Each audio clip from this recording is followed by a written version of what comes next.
मेहनत का फल। एक छोटे से गांव में रमेश नाम का एक गरीब किसान रहता था। उसकी जिंदगी कठिनाइयों से भरी थी, लेकिन उसके दिल में मेहनत और ईमानदारी का जज्बा था। रमेश के पास थोड़ी सी जमीन थी, जिस पर वह अपने पत्नी और बच्चों के लिए अनाज उगाता था।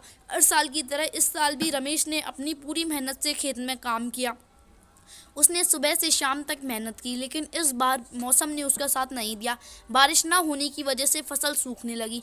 गांव के बाकी किसान भी निराश हो गए, लेकिन रमेश ने सोच समझकर फैसला किया कि वह अपने खेत में कुआं खोदेगा, ताकि फसल को पानी मिल सके। कुआं खोदना आसान काम नहीं था, खासकर उसके लिए जो कि पहले से ही गरीब था, लेकिन रमेश ने ठान लिया था। उसने गांव के बड़े बूढ़ों से सलाह ली और अपने परिवार के साथ मिलकर दिन रात मेहनत की। धीरे धीरे रमेश का हौसला और मेहनत रंग लाने लगी। कुछ महीनों बाद वह अपनी मेहनत से एक गहरा और साफ कुआं खोदने में सफल हो गया। कुएं के पानी भी उसकी फसल लहराने लगी। गांव के बाकी किसान भी रमेश की मेहनत देखकर प्रेरित हुए। उन्होंने भी अपने खेतों में कुआं खोदना शुरू किया।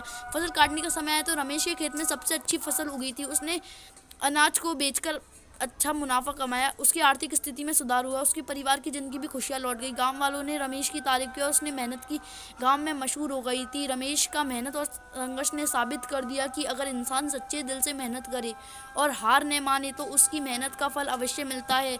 रमेश ने सिर्फ अपनी जिंदगी को बदला, बल्कि गांव के अन्य किसानों के लिए भी एक प्रेरणा स्रोत बन गया। उसकी कहानी इस बात की गवाह है कि मेहनत का फल मीठा होता है और असंभव को संभव बनाने की ताकत रखता है।